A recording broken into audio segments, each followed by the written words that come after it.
Alors, maintenant, nous allons voir encore 3 nouvelles formules. Quelle est la formule de la dérivée d'une fonction inverse? Quelle est la formule de la dérivée d'une fonction racine carrée? Quelle est la dérivée d'une fonction racine cubique? Pour ça, on fait un petit rappel des puissances. Est-ce que vous êtes d'accord que 1 sur x, c'est la même chose que x exposant moins 1? Quand je mets exposant moins 1, c'est que je fais l'inverse. Est-ce que vous vous rappelez que racine carrée de x, c'est la même chose que d'écrire x exposant 1 demi? Je suppose que oui. Et la racine cubique de x, c'est la même chose que d'écrire x exposant 1 tiers. Ça, c'est un petit rappel qui va vous permettre de démontrer ces 3 formules. Alors, on va d'abord démontrer la première. On va se concentrer d'abord sur celle-ci, dans cette vidéo. Je vous donne la formule et on va la démontrer ensemble. La dérivée d'une fonction 1 sur quelque chose, 1 sur, par exemple, x carré plus 9, c'est égal à moins f' de x sur f carré de x. Voilà une formule, c'est-à-dire qu'on doit mettre un moins devant, on dérive le dénominateur et sur le dénominateur au carré. Alors, je vais vous démontrer cette première formule. Alors, comment est-ce que j'arrive à ceci? Alors, 1 sur f de x la dérivée de 1 sur f de x. Est-ce que je peux écrire, en utilisant cette propriété-là, que 1 sur f de x, c'est la même chose que f exposant moins 1 de x? Oui. Et je demande de dériver ça. Pourquoi?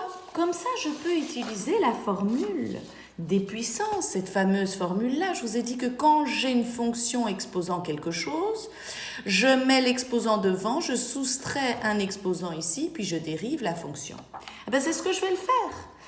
La dérivée d'une fonction avec un exposant, je mets l'exposant devant, ça fait moins 1, fois f exposant moins 1, j'enlève un exposant, ça me fait moins 2 de x, fois la dérivée de ma fonction. C'est exactement cette formule qui est ici, sauf que le m vaut dans ce cas-là moins 1. Du coup, on y est presque. F exposant moins 2, c'est comme si je disais que quand j'ai x exposant moins 2, souvenez-vous, c'est 1 sur x carré. La même chose ici, f exposant moins 2 de x au numérateur, je peux le descendre au dénominateur en f exposant 2 de x, en exposant positif. Donc, qu'est-ce qui me reste au numérateur? Le moins 1 fois f' de x, donc c'est moins, le moins 1 ou moins, c'est la même chose.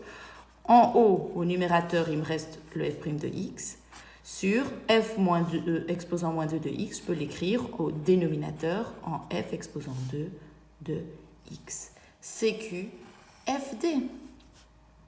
Et pour pouvoir comprendre, je propose que vous preniez directement l'exemple de la page 101 en appliquant la fameuse formule. Ok? Je vais même plier ma feuille. Voilà la formule. Vous êtes d'accord que j'ai la dérivée d'une fonction 1 sur quelque chose. La dérivée de 1 sur toute une fonction, qu'est-ce qu'on me dit? C'est moins, donc je fais moins. La dérivée du dénominateur, donc la dérivée du dénominateur, c'est la dérivée de x carré moins x, sur la fonction ici au carré. Cette fonction, c'est x carré moins x, que je mets au carré. Ok, très bien. On continue. Donc, qu'est-ce que ça fait? Ça fait moins. La dérivée d'une somme, je vous l'ai déjà dit plusieurs fois, c'est la somme d'une dérivée. Donc, on va d'abord dériver x au carré, et puis je vais dériver x. Et je continue à mettre une grande parenthèse ici. Pourquoi? Parce que j'ai un moins devant et qu'il va y avoir un changement de signe. Le dénominateur, je le laisse tel quel, c'est x carré moins x, le tout au carré.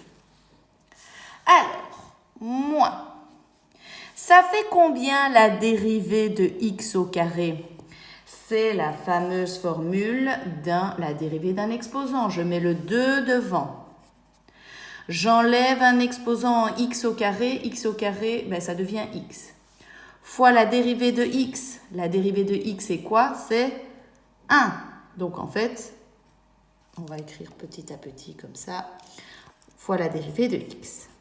Comme ça, vous n'êtes pas trop perdu. Moins, combien ça fait la dérivée de x? Je crois que maintenant tout le monde sait, ça fait moins 1. Sur x carré moins x, le tout au carré.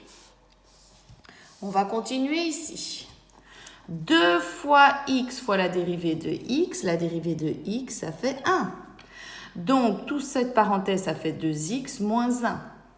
Mais comme j'ai un moins devant, quand je vais ouvrir la parenthèse, ça va devenir moins 2x plus 1 sur x carré moins x, le tout au carré. Désolée pour les problèmes d'ombre, mais j'espère que vous voyez bien. Donc voilà la dérivée de cette fonction-là, une fonction inverse, quoi, si vous voulez. Je prends le dénominateur, je le dérive, mais je mets un moins ici, sur le dénominateur que je mets au carré. À retenir, formule très importante.